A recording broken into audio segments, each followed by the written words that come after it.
Advantages of GST, ये topic start किया था हमने लास्ट सेशन में।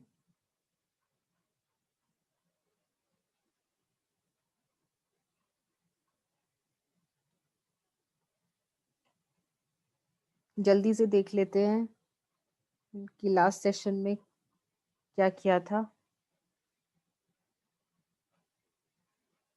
ये है बेटा बेनिफिट्स ऑफ जीएसटी। क्या बेनिफिट्स हैं?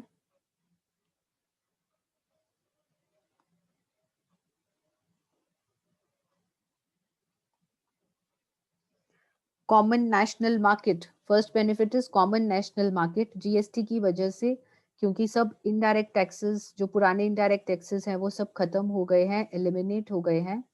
इस वजह से एक कॉमन नेशनल मार्केट बन गई है जहां पे सिर्फ एक ही तरह का टैक्स लगता है, that is GST. Multiple taxes खत्म हो गए हैं, excise duty, service tax, CST, VAT सब खत्म हो गए हैं और इन सब की जगह एक ही टैक्स आ गया है, that is GST. Cascading effect of taxes खत्म हो गया है, दैट इज टैक्स के ऊपर अब टैक्स नहीं लगता, क्योंकि आप हर स्टेज के ऊपर आईटीसी क्लेम कर पाते हैं। सो टैक्स के ऊपर टैक्स ना लगने की वजह से जो प्राइस ऑफ कमोडिटीज हैं वो कम हो गए हैं। ओवरऑल इन्वेस्टमेंट क्लाइमेट, निवेश का माहौल जो है वो क्रिएट हो गया है जीएसटी की वजह से। जिसका भी ऑडियो ऑन है प्लीज ऑफ कर लीजिए, otherwise I remove you from the session.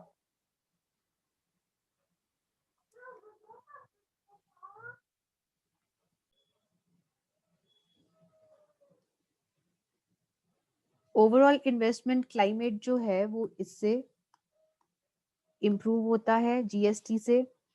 Compliance cost कम हो गई है जीएसटी की वजह से, क्योंकि पहले मल्टीपल टैक्सेस थे, मल्टीपल टैक्सेस की वजह से रिकॉर्ड कीपिंग ज्यादा होती थी, आपको ज्यादा रिकॉर्ड्स रखने पड़ते थे, रिकॉर्ड्स रखने के लिए आपको स्टाफ ज्यादा चाहिए, तो खर्चा ज्यादा होता था। लेकिन जीएसटी क्योंकि सिंगल टैक्स है, तो सिंगल टैक्स में जो रिकॉर्ड कीपिंग है वो कम हो गई है, जिस वजह से खर्चा जो है वो कम हो गया है। सो कंप्लायंस कॉस्ट जो है वो रिड्यूस हो गई है in case of GST. Simple and automated procedures, सब कुछ ऑनलाइन है, स्वचालित प्रक्रिया है, जिस वजह से जो प्रोसीजर्स हैं वो सिंपल हो गए हैं। करप्शन कम हो गई है, कंप्लायंस इंप्रूव हो गई है क्योंकि सब कुछ ऑनलाइन हो गया है, सो कंप्लायंस कम हो गई है। कंप्लायंस जो है वो इम्प्रूव हो गई है क्योंकि सब कुछ ऑनलाइन हो गया है। Next is incentive for evasion नहीं रहा। अब टैक्स चोरी का मन नहीं है लोगों का। क्यों मन नहीं है टैक्स चोरी का? क्योंकि अब सब स्टेट्स में एक ही रेट ऑफ जीएसटी है एक कमोडिटी पर। सो पहले क्या होता था, अलग अलग स्टेट्स में अलग अलग रेट्स होते थे टैक्स के, तो लोग क्या करते थे, एक टैक्स से, एक स्टेट से सामान परचेज करके दूसरी स्टेट में सेल कर देते थे। लेकिन क्योंकि अब अक्रॉस द स्टेट्स जो जीएसटी का रेट है वो एक ही है, तो जो टैक्स चोरी का इंसेंटिव है वो कम हो गया है। कंपनीज के ऊपर टैक्स बर्डन कम है, क्योंकि जो औसत, अगर हम एवरेज टैक्स बर्डन की बात करें, वो कम है as compare to the old taxes. Complexity, जटिलता कम हो गई है क्योंकि सिंपल प्रोसीजर्स हैं। निश्चितता बढ़ गई है, टैक्सेस में हार्मोनाइजेशन है, सब टैक्सेस खत्म होके एक ही टैक्स आ गया है। एक्सपोर्ट्स को बूस्ट मिला है, जिसकी वजह से मैन्युफैक्चरिंग एक्टिविटी बढ़ी है। पावर्टी कम होगी क्योंकि जीएसटी रेवेन्यू की वजह से गवर्नमेंट एम्प्लॉयमेंट स्कीम्स चलाएगी। जो प्रोडक्ट्स हैं वो अब ज्यादा कॉम्पिटिटिव हो गए हैं, प्रतियोगी हो गए हैं, क्योंकि जीएसटी की वजह से आप आईटीसी क्लेम कर पा रहे हैं हर स्टेज पर। सो जो कॉस्ट का बर्डन है प्रोडक्ट्स के ऊपर वो कम हो गया है। टाइमलाइंस हैं रिटर्न्स फाइल करने की, रजिस्ट्रेशन करवाने की टाइमलाइंस हैं, जिस वजह से जो काम करने की कार्य क्षमता है, एफिशिएंसी है, वो बढ़ गई है। ये 17 पॉइंट्स हमने डिस्कस करे थे इन द लास्ट सेशन।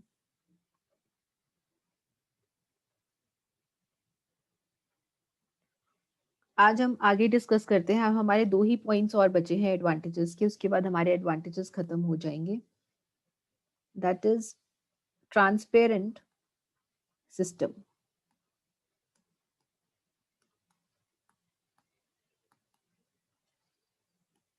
पारदर्शिता बढ़ गई है। जो सिस्टम है वो और ज्यादा ट्रांसपेरेंट हो गया है, क्योंकि जहां पे भी चीजें ऑनलाइन हो जाती हैं वहां पे अपने आप पारदर्शिता बढ़ जाती है। लास्ट पॉइंट इज, जो प्राइस हैं गुड्स के और सर्विसेज के, the price of goods and services, वो कम हो गए हैं या फिर कम हो जाएंगे जीएसटी की वजह से। क्यों? क्योंकि आप आईटीसी क्लेम कर सकते हैं at every stage. Her stage पे आपको आईटीसी का बेनिफिट मिलेगा।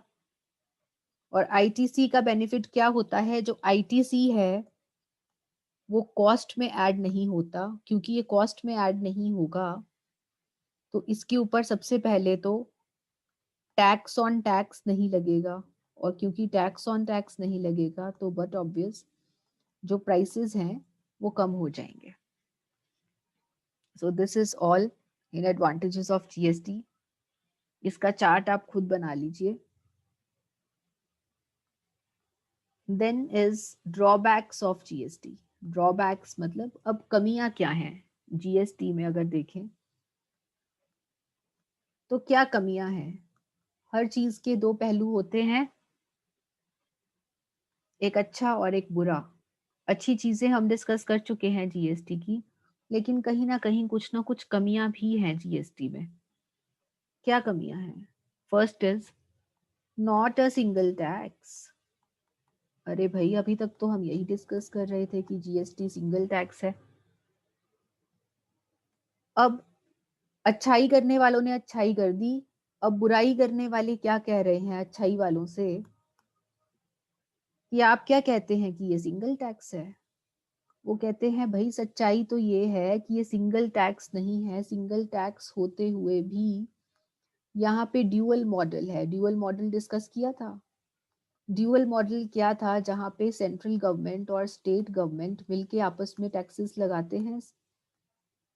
तो क्योंकि जो जीएसटी है वहां पे स्टेट गवर्नमेंट अपना टैक्स लगाती है। स्टेट गवर्नमेंट क्या लगा रही है? एसजीएसटी लगा रही है। सेंट्रल गवर्नमेंट अपना टैक्स लगा रही है, दैट इज सीजीएसटी या फिर आईजीएसटी लगा रही है। सो जो आलोचना करने वाले हैं वो क्या आलोचना कर रहे हैं कि जाओ भाई, आप कहते हो कि ये सिंगल टैक्स है, ऐसा नहीं है, जबकि सच्चाई तो ये है कि ये डबल टैक्स है, ड्यूअल मॉडल है। यहाँ पे सेंट्रल गवर्नमेंट अपना टैक्स लगा रही है और स्टेट गवर्नमेंट अपना टैक्स लगा रही है। ये कमी है। दूसरा, प्रॉब्लम्स इन माइग्रेशन। माइग्रेशन की क्या प्रॉब्लम है? क्या दिक्कत आ रही है माइग्रेशन में? जब इतने सारे मल्टीपल टैक्सेस थे, कितने सारे मल्टीपल टैक्सेस थे, जैसे कि वैट था, सर्विस टैक्स था, सीएसटी था, इतने सारे टैक्सेस थे। तो पहले बिजनेसेस की रजिस्ट्रेशंस यहाँ पर हो रखी थी मल्टीपल टैक्सेस में। अब उनको यहाँ से शिफ्ट होकर कहाँ आना है? जीएसटी के अंडर आना है। जब वो लोग इन मल्टीपल टैक्सेस से उठकर इस स्ट्रक्चर में आएंगे जीएसटी में, तो भाई माइग्रेशन करते हुए कुछ ना कुछ दिक्कत तो आएगी। जब भी आप एक नया सिस्टम अडॉप्ट करते हैं तो प्रॉब्लम तो आती है। सो माइग्रेशन में प्रॉब्लम्स आएंगी। ठीक है, एक ये कमी है। तीसरी कमी कौन सी है? कुछ इंडस्ट्रीज के ऊपर इसका नेगेटिव इम्पैक्ट है। Negative impact on some industries. अगर हम कुछ इंडस्ट्रीज की बात करें तो उनके ऊपर जीएसटी का नेगेटिव असर है। ठीक है, हर टैक्स का असर किसी के ऊपर अच्छा या किसी के ऊपर बुरा तो होता ही है। सो कुछ इंडस्ट्रीज के ऊपर जीएसटी का इम्पैक्ट बुरा है, मान लिया। और आलोचना करने वाले कह रहे हैं कि आप कहते हैं एडवांटेजेस में आपने बोला था कि जो कंप्लायंस कॉस्ट है वो कम हो गई है, लेकिन अगर हम बाकी कॉस्ट्स देखें तो बढ़ गई हैं। आलोचना करने वाले कहते हैं कि कॉस्ट कौन सी बढ़ी है? जो आपका पहले एग्जिस्टिंग अकाउंटिंग सॉफ्टवेयर था, एग्जिस्टिंग अकाउंटिंग सॉफ्टवेयर, जो आप ओल्ड टैक्सेस के टाइम पे अकाउंटिंग करने के लिए सॉफ्टवेयर इस्तेमाल कर रहे थे, अब आप उसको नए सिस्टम में इस्तेमाल नहीं कर सकते। अब आपको नया सॉफ्टवेयर खरीदना पड़ेगा। अब आपको नया जीएसटी सॉफ्टवेयर खरीदना पड़ेगा ताकि आपका बिजनेस चल सके, और नया सॉफ्टवेयर खरीदने में जो कॉस्ट आती है वो बढ़ जाती है। इसीलिए आलोचना करने वाले कह रहे हैं कि ये खर्चा बढ़ा रहा है, जो जीएसटी है वो खर्चा बढ़ा रहा है। साथ ही साथ वो ये भी कह रहे हैं कि जो ऑपरेशनल कॉस्ट है, सॉफ्टवेयर खरीदने का खर्चा तो है ही है, साथ ही ये जो ऑपरेशनल कॉस्ट है, दैट मीन्स बिजनेस रन करने का खर्चा, बिजनेस चलाने का जो खर्चा है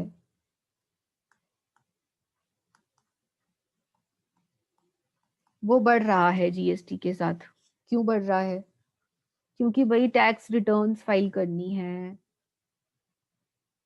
नया नए लोग चाहिए आपको, एम्प्लॉयज चाहिए नए, आपको टैक्स प्रोफेशनल्स चाहिए आपकी ऑर्गेनाइजेशन में जिनको जीएसटी की नॉलेज हो। उसके बाद आपके जो एग्जिस्टिंग एम्प्लॉयज हैं उनको जीएसटी की नॉलेज नहीं है, उनको आपको ट्रेनिंग देनी पड़ेगी, और इन सब में आएगा खर्चा, जिसकी वजह से ऑपरेशनल कॉस्ट बढ़ जाएगी। और वो कह रहे हैं कि जो पेट्रोलियम है, जो पेट्रोलियम प्रोडक्ट्स हैं वो एग्जेम्प्टेड हैं, उनके ऊपर जीएसटी नहीं लग रहा। अब मान लीजिए एक इंडस्ट्री है, उसमें इनपुट जाता है, और वो इनपुट क्या है? पेट्रोल। पेट्रोल लगता है, इनपुट क्या है? पेट्रोल।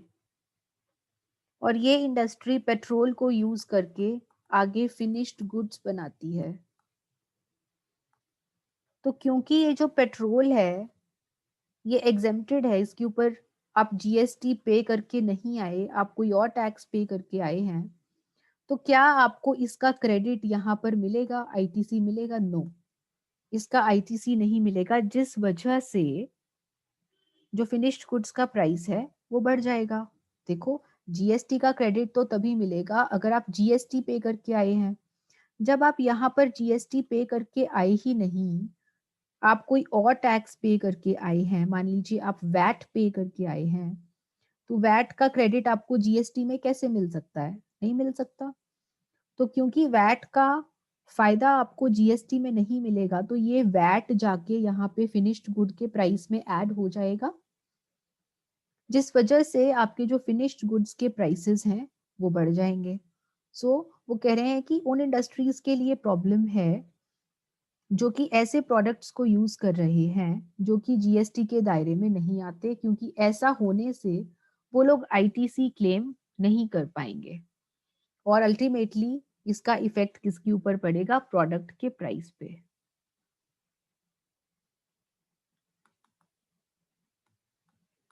फिर आलोचना करने वाले क्या कह रहे हैं कि भाई मल्टीपल टैक्स रेट्स हैं, कुछ प्रोडक्ट्स तो एग्जेम्प्टेड हैं, फिर किसी प्रोडक्ट के ऊपर 5% रेट है,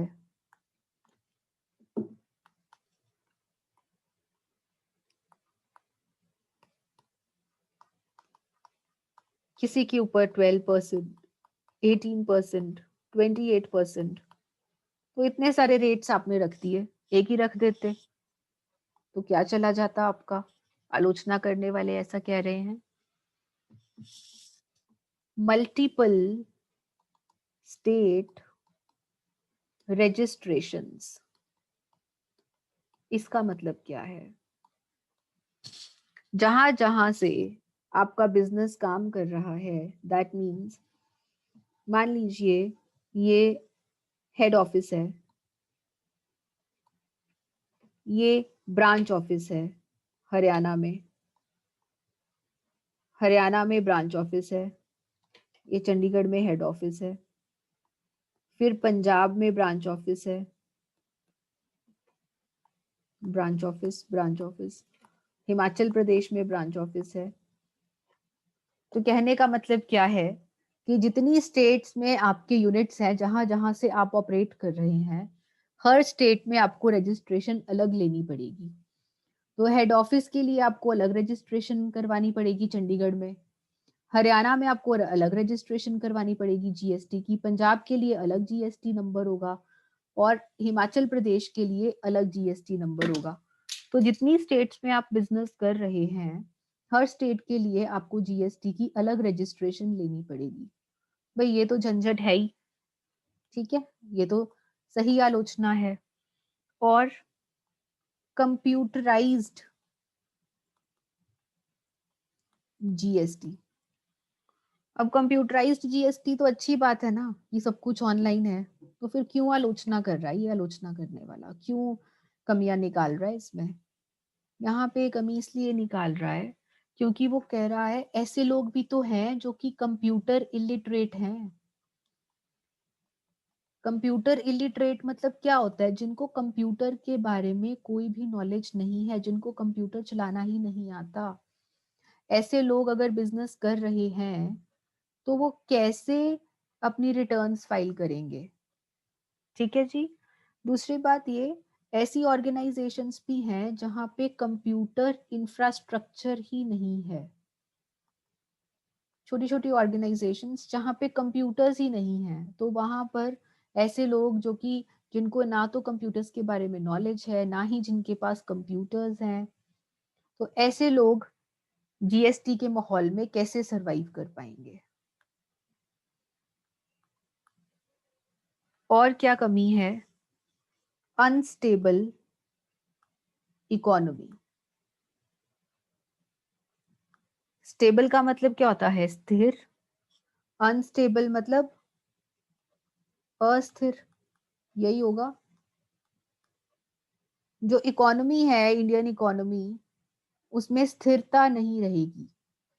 क्यों? जब भी आप कोई नया सिस्टम इंट्रोड्यूस करते हैं तो बट ऑब्वियस बात है कि कुछ टाइम के लिए जो आपका सिस्टम है वो हिल जाता है। कोई भी नई चीज आप इंट्रोड्यूस करते हैं, उसमें यूज टू होने के लिए, उसके आदी होने के लिए टाइम लगता है। तो आलोचना करने वाला ये कह रहा है कि कम से कम भी 2 साल तक के लिए जो इंडियन इकोनॉमी है वो स्थिर नहीं रहेगी, उसको एडजस्ट होने में टाइम लग जाएगा। और क्या है? Old wine in a new bottle, कि भाई पुरानी दारू, पुरानी शराब नई बॉटल में डाल दी। ऐसा क्यों बोला उसने कि पुरानी शराब को नई बॉटल में डाल दिया? वो कह रहे कि चाहे आपने सारे जो पुराने इनडायरेक्ट टैक्सेस थे, जो ओल्ड इनडायरेक्ट टैक्सेस थे, चाहे आपने खत्म कर दिए, लेकिन आपने 3 तरह के टैक्सेस लगा भी तो दिए, सीजीएसटी, एसजीएसटी, आईजीएसटी। एक ही रहने देते ना फिर, इतने सारे क्यों लगा दिए आपने? तो ये कह रहे हैं कि है तो वही सब, बस क्या किया गया है कि पुरानी दारू को नई बोतल में डाल के दिखा दिया गया है, ये एक कमी है। कॉम्पोजिशन स्कीम,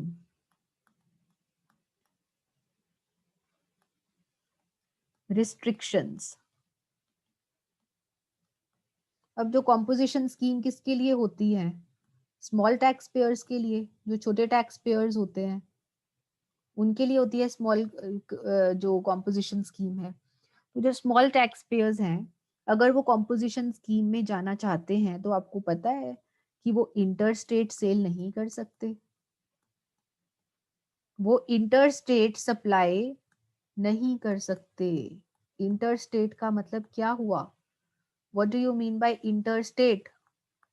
इंटर स्टेट का मतलब है एक स्टेट से वो दूसरी स्टेट में सप्लाई नहीं कर सकते। ठीक है जी। इंटर स्टेट का मतलब क्या है? जब आप सप्लाई करते हैं एक स्टेट से दूसरी स्टेट में, तो जो कॉम्पोजिशन स्कीम वाले लोग हैं, अगर वो कॉम्पोजिशन स्कीम का लाभ उठाना चाहते हैं तो उनको अपना दायरा कहाँ तक रखना पड़ेगा? स्टेट के अंदर अंदर ही रहना पड़ेगा। वो interstate sale, interstate supply नहीं कर पाएंगे। तो ये तो भाई एक बाधा है उनके लिए। And last point is problems due to dual control. अब भाई कुछ कंट्रोल स्टेट गवर्नमेंट के हाथ में है और कुछ कंट्रोल सेंट्रल गवर्नमेंट के हाथ में है, तो ये डबल कंट्रोल हो गया, दो हाथों में कंट्रोल हो गया। अब जब दो हाथों में कंट्रोल होगा तो सिस्टम क्या हो जाएगा? कॉम्प्लेक्स, जटिलता आएगी, जटिल हो जाएगा जो सिस्टम है। So these are some disadvantages or some limitations of GST. With this, our second chapter is over, and from tomorrow we'll be starting a new chapter. और न्यू चैप्टर कौन सा होगा वो मैं आपको कल ही डिस्क्लोज करूंगी कि कौन सा चैप्टर है। So for the time being let's revise the disadvantages और शॉर्टकमिंग्स। क्या शॉर्टकमिंग्स या ड्रॉबैक्स हैं जीएसटी के? कहते हैं कि ये सिंगल टैक्स है, लेकिन कहते हैं कि सच्चाई तो ये है कि ये सिंगल टैक्स नहीं है, क्योंकि यहाँ पर सेंट्रल गवर्नमेंट अपना टैक्स लगा रहा है और स्टेट गवर्नमेंट अपना टैक्स लगा रहा है। माइग्रेशन में प्रॉब्लम आती है जब आप पुराने टैक्सेस से उठ के नए सिस्टम में आते हैं, तो ऐसे में प्रॉब्लम्स आती हैं। कुछ इंडस्ट्रीज के ऊपर जीएसटी का नेगेटिव इम्पैक्ट है। जो कॉस्ट है वो बढ़ गई है जीएसटी की वजह से, क्योंकि जो पुराने सॉफ्टवेयर हैं अब वो काम नहीं आएंगे। आपको जीएसटी के लिए अलग से नया सॉफ्टवेयर लेना पड़ेगा, जिस वजह से खर्चा बढ़ेगा। इसके अलावा जो ऑपरेशनल कॉस्ट है वो भी बढ़ गई है, क्योंकि आपको टैक्स प्रोफेशनल्स नए हायर करने पड़ेंगे और आपके जो एग्जिस्टिंग एम्प्लॉयज हैं उनको आपको जीएसटी की ट्रेनिंग कर देनी पड़ेगी, जिस वजह से आपकी जो कॉस्ट है वो इंक्रीज हो जाएगी।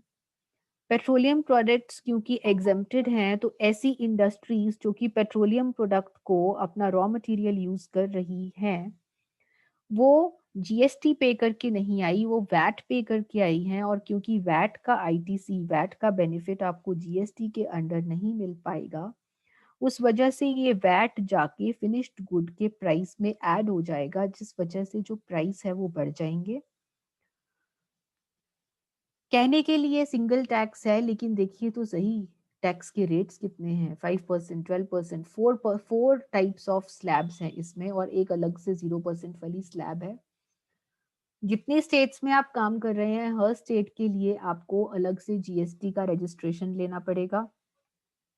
क्योंकि कंप्यूटराइज्ड जीएसटी है तो उन लोगों के लिए बहुत प्रॉब्लम हो जाएगी जिनको कंप्यूटर की नॉलेज नहीं है या जिनके पास कंप्यूटर का इंफ्रास्ट्रक्चर नहीं है। जो इकोनॉमी है वो अस्थिर हो जाएगी कुछ सालों के लिए, क्योंकि जब भी कोई नया सिस्टम इंट्रोड्यूस करते हैं तो जो इकोनॉमी है वो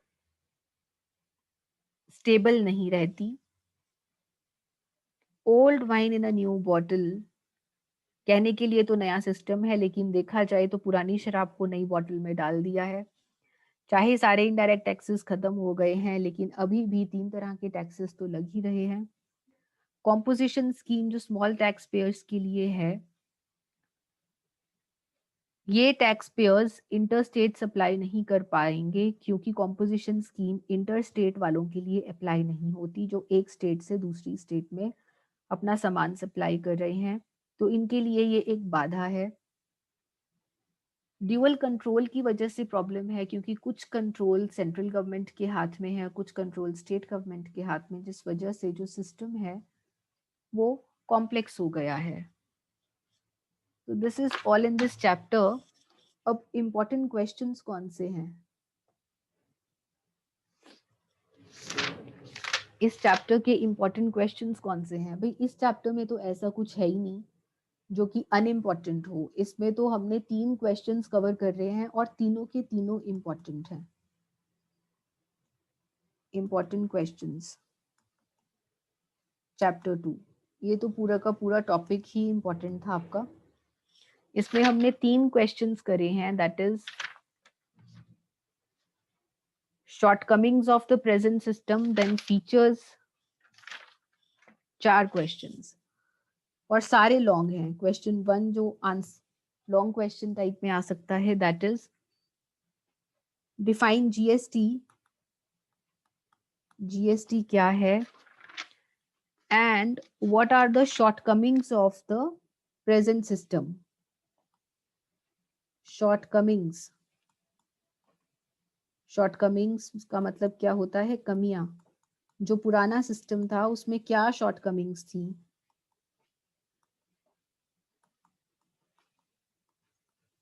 या फिर इस क्वेश्चन को घुमा के भी पूछा जा सकता है कि what is the need of GST. तो यहाँ आपसे ये पूछा जाए, ये पूछा जाए, दोनों का एक ही आंसर रहेगा. Need of GST and shortcomings, दोनों का एक ही आंसर रहेगा. और इसमें मैंने आपको ऑलमोस्ट 15 पॉइंट्स कवर करवाए थे. सेकंड क्वेश्चन है आपका salient features of GST, the most important question, 30 points. And then advantages and limitations of GST.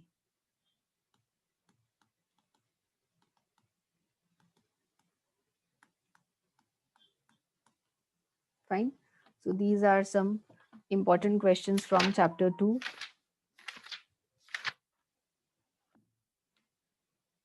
कुछ प्रॉब्लम है तो पूछ सकते हैं.